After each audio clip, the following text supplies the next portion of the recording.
Olá, meus queridos amigos e amigas de Movimento Espírita.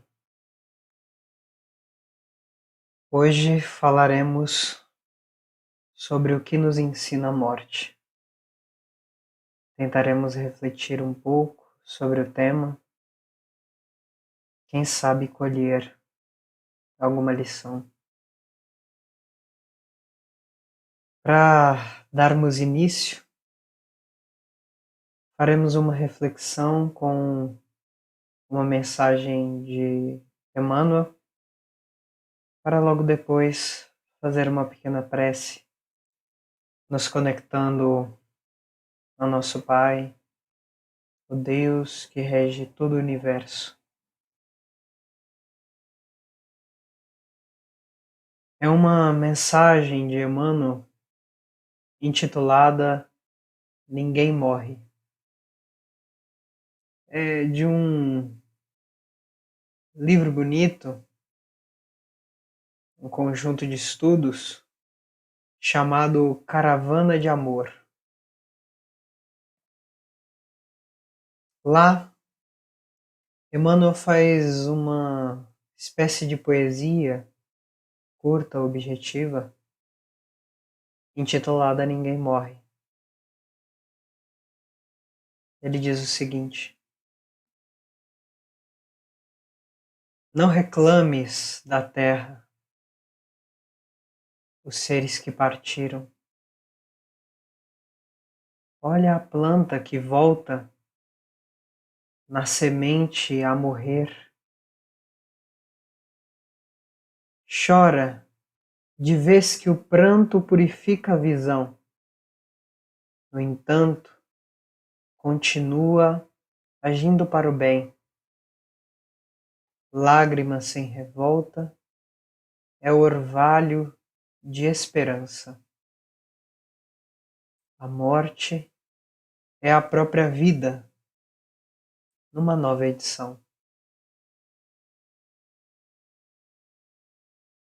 Com base nessa mensagem, pedimos a Deus, nosso Pai, que nos inspire nesses poucos minutos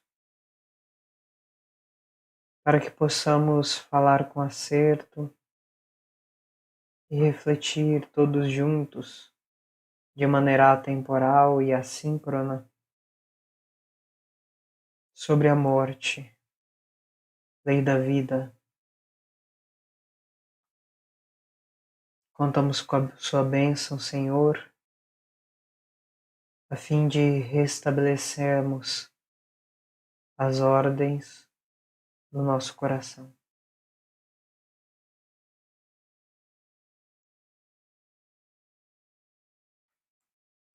Muito bem.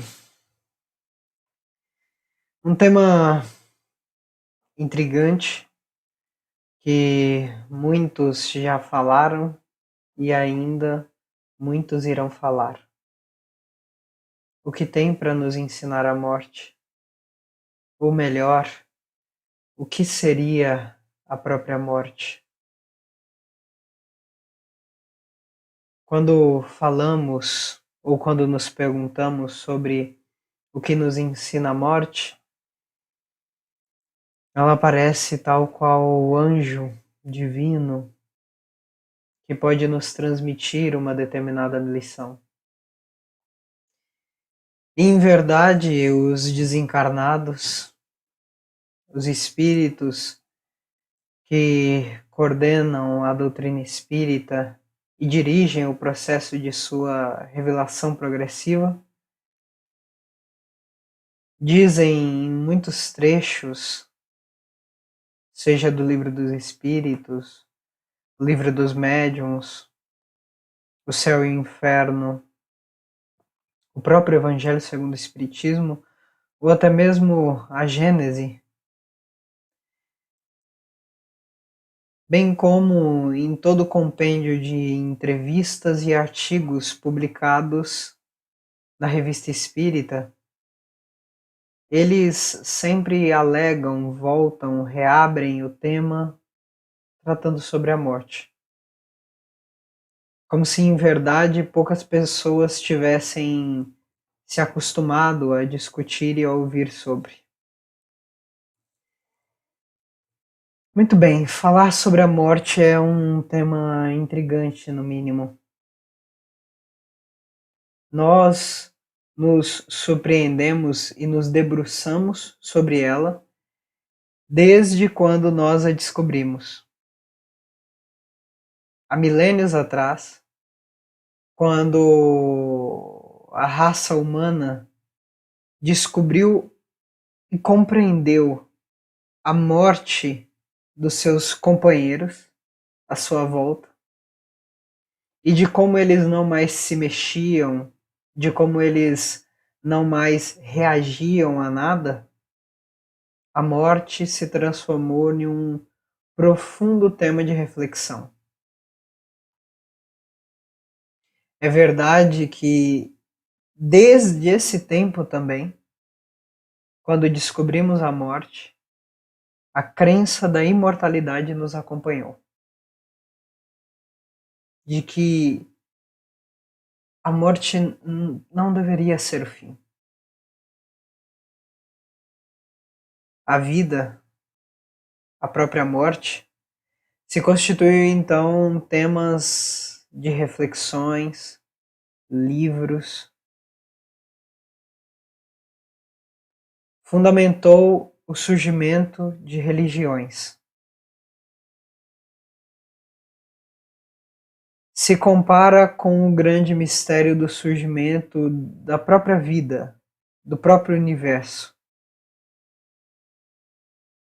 As filosofias, em todos os tempos, em algum ponto, se debruçaram sobre esse tema para tentar compreendê-lo. Sócrates foi um dos mais geniais que já existiu a se tratar sobre isso. No livro de Platão, Apologia a Sócrates, que eu particularmente recomendo a leitura, Sócrates vai fazer um discurso belíssimo sobre a morte como elemento de libertação do filósofo, daquele que pensa.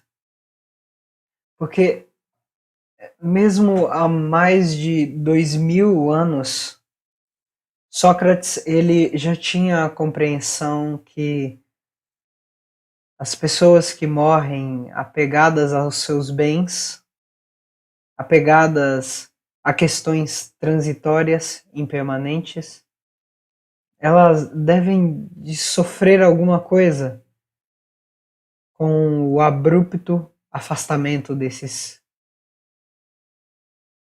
Mas o filósofo, o verdadeiro filósofo, aquele que busca a verdade acima de tudo, encontraria nessa morte uma sublime libertação. E nesse sentido, ele constrói um tipo de raciocínio sobre o processo de imortalidade, sobre o porquê que a morte não deveria ser o fim, de uma maneira que particularmente me impressiona. Ele não segue a mesma linha de Allan Kardec, de Emmanuel e outros da doutrina espírita, tampouco segue a linha das ciências atuais, nem tampouco das filosofias contemporâneas, quiçá das religiões atuais do mundo.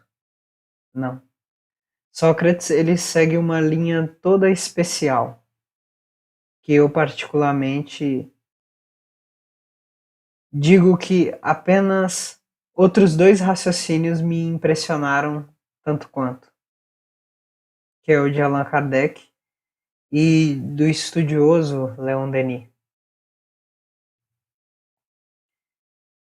Mas mesmo assim, mesmo após os discursos de Sócrates, a questão para o mundo ainda não foi resolvida.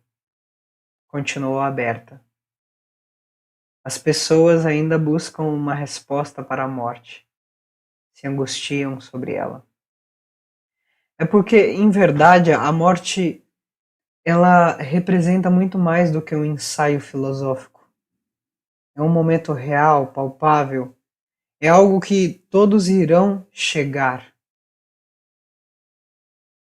E como diria muitos, os mortos não voltaram para contar.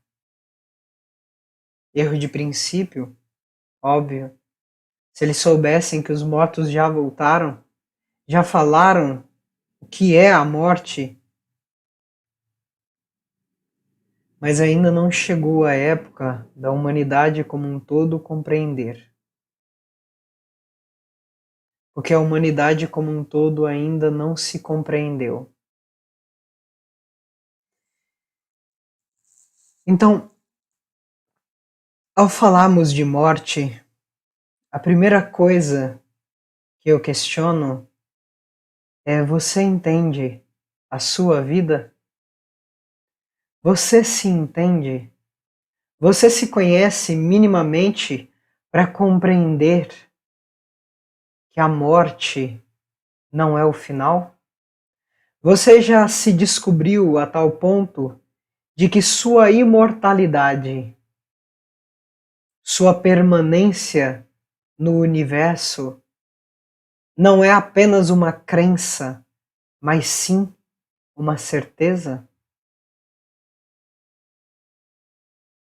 Ora, seu melhor amigo para responder essa questão é o próprio medo. Se o medo ainda te governa, quer dizer que você ainda não compreendeu. E na minha opinião, esse é o primeiro ponto. Talvez o ponto mais importante de todos, que a morte pode nos ensinar.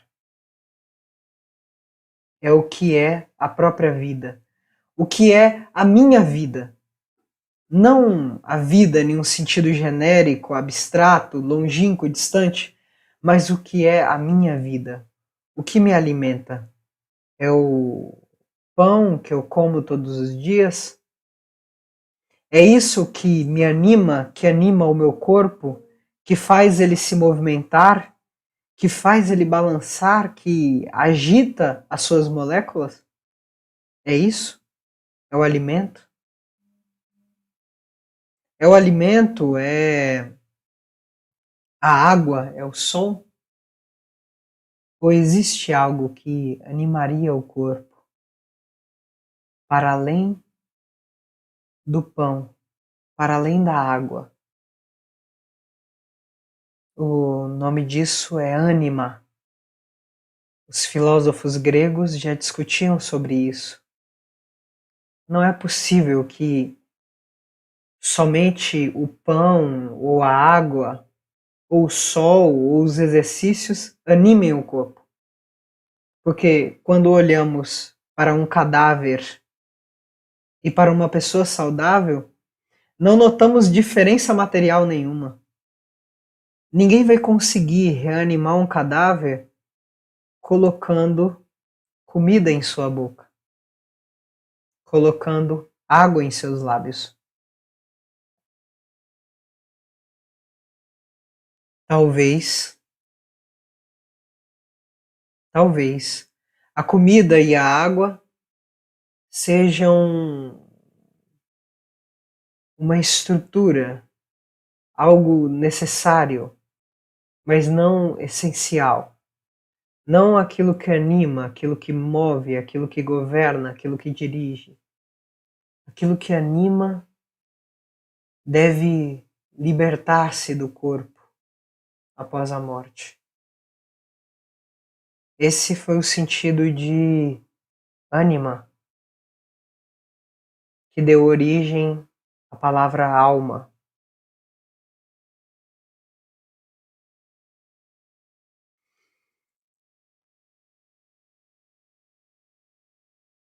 Em verdade, nossa sociedade atual não sabe ainda que é imortal. Embora um terço do mundo seja cristão e viva sobre designações cristãs, e o cristianismo preza e prega sobre a imortalidade, vivemos em uma sociedade no qual as pessoas ainda não compreenderam que elas são imortais. Mesmo os outros princípios religiosos ainda não conseguiram chegar nos seus objetivos, onde um deles é comprovar ao ser humano, mostrar para ele, fazê-lo vivenciar que ele é imortal. E eu penso que a morte nos é tão chamativa, tão instigante, nos impressiona de tal maneira que é porque Deus colocou a morte como lei da própria vida, a fim de que conhecêssemos a vida de verdade, a fim de que não nos limitássemos às impressões passageiras, impermanentes, transitórias. E aí você talvez me diga, mas eu sei que eu sou imortal. Eu li no livro. Alguém me disse.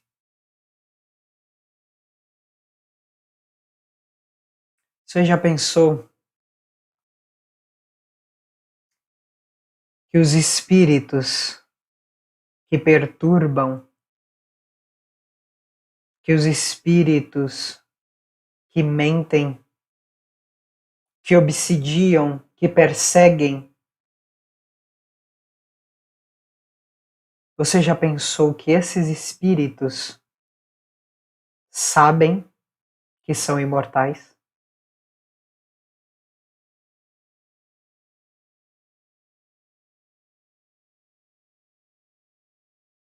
Em verdade, eles não sabem. Eles sabem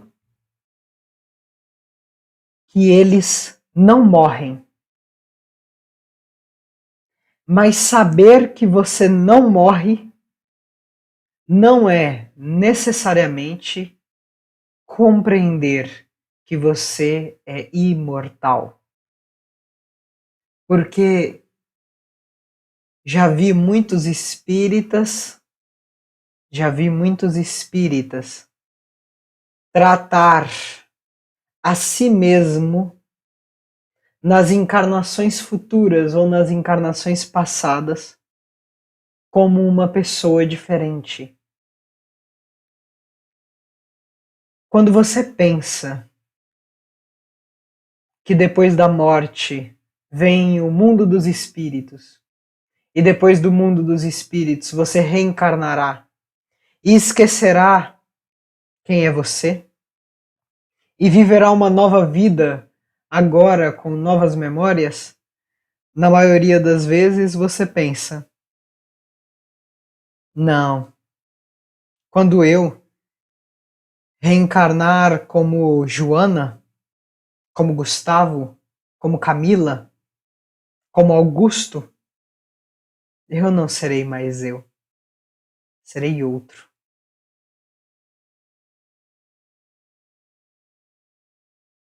E esse pensamento é o pensamento de que você morrerá, mesmo que o seu espírito continue. E às vezes essa impressão persegue as pessoas. Por isso que Sócrates dizia que a morte, a lição que a morte tem a nos ensinar é: quem é você? Quem é você? Alguns irão dizer: ora, eu sou espírito. Mas o que isso quer dizer? Quando você diz que é espírito imortal, quer dizer que eu sou o princípio inteligente. Certo. Para além das decorações do livro, para além das coisas que já te disseram e você memorizou. O que você entende? Como você se compreende? O que caracteriza você? É o seu corpo? É isso que te caracteriza? Quando alguém te pergunta, quem é você? Você fala, não, eu sou um ser humano, sexo masculino, 1,67 m,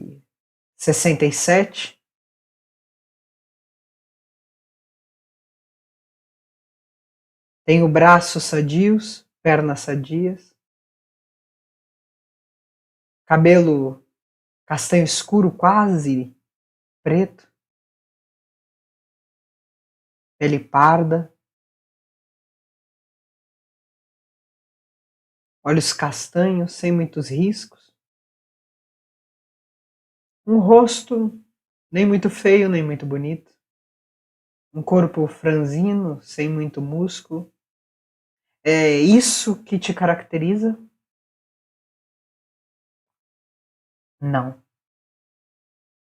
Mas então o que você responderia? Já observou que a maioria das pessoas, quando vão se apresentar, elas dizem o que elas fazem? Muito prazer, meu nome é Joaquim, eu sou médico. Olá, meu nome é Maria Augusta, eu sou enfermeira. Olá, meu nome é Rodrigo, eu sou advogado. Ora, o que te caracteriza é a sua profissão? É aquilo que você faz durante a maior parte do dia? É isso que é você? E quem muda de profissão? Muda quem é? E antes de você ser médico, de ser mãe, de ser engenheiro, de ser pai, antes dessas coisas que hoje você acha que caracteriza quem você era alguém completamente diferente? E talvez você me diga, não, Nathan, eu era uma pessoa completamente diferente. Então não era você? Você nasceu a partir do momento que você recebeu um diploma e seu filho nasceu? Que você se casou? Não. Você vivia antes disso. Então, o que é que te caracteriza? Porque a morte levará o corpo, mas não apenas ele. Levará também os seus contatos familiares, ao menos temporariamente. Levará seus títulos de profissão.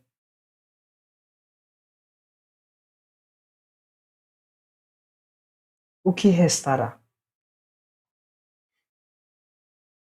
Restará aquilo que eu fiz. Mas quem era você antes de fazer as coisas que você já fez? Quem era você antes de conhecer a doutrina espírita?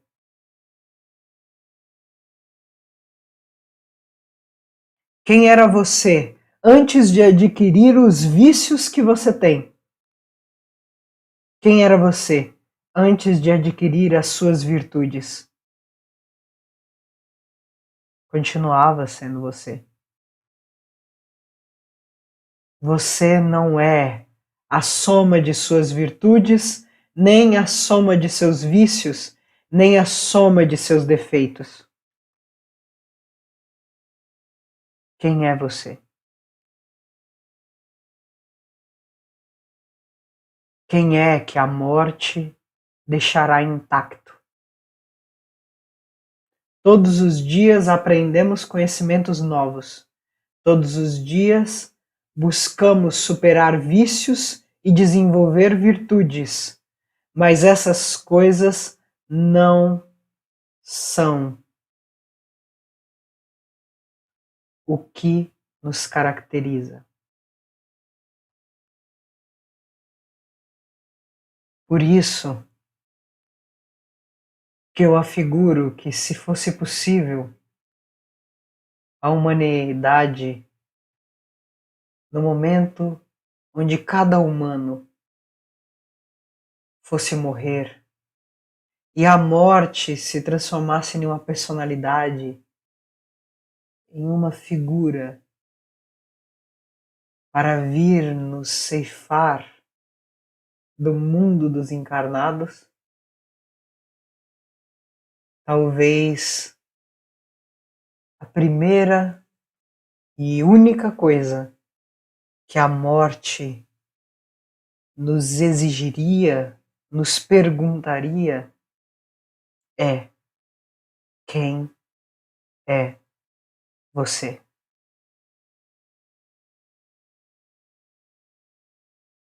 Por detrás dessa pergunta, na resposta oculta, está o potencial que poderemos atingir. Porque, em verdade, quando Jesus disse: "Vós sois deuses", ele não estava exagerando, nem elogiando, nem tentando nos animar. Ele estava tentando deixar um fio da meada. Algo para nossa mente pensar, se debruçar. Quem sou eu? E parte da resposta é: vós sois deuses. O início da resposta, o início da caminhada para conseguir compreender quem nós somos. E quando chegarmos na resposta, quando sabermos conhecer a nós mesmos, quando a morte tiver cumprido sua primeira lição como professora da própria vida, então nós assumiremos nosso verdadeiro papel no universo. E isso terá nos libertado da maioria de nossas angústias atuais. Porque conhecendo quem você é, você aprenderá a saber valorizar aquilo que importa. Porque o cavalo valoriza aquilo que é bom para ele. O lobo valoriza aquilo que é bom para ele. A planta valoriza aquilo que é boa para ela. O sol valoriza aquilo que é bom para ele. Por isso eles brilham, vivem livres. Porque eles valorizam essas coisas de forma automática. Para nós, espíritos conscientes, nós temos que escolher o que valorizar.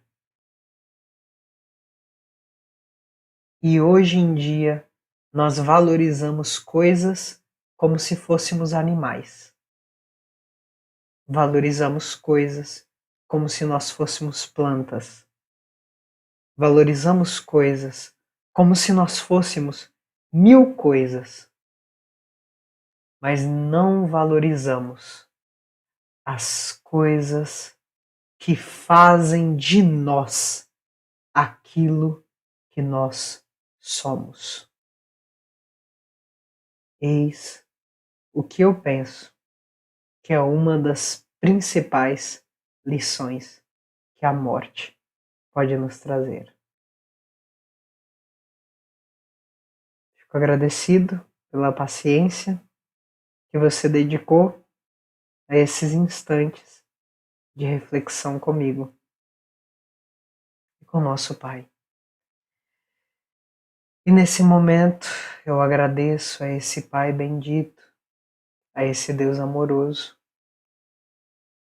que nos deu esse instante para refletirmos, bem como nos deu a vida e a morte, para nos ajudar, para nos beneficiar, para nos elevar. Muito obrigado, Senhor. E muito obrigado a todos pela companhia. Fiquem bem.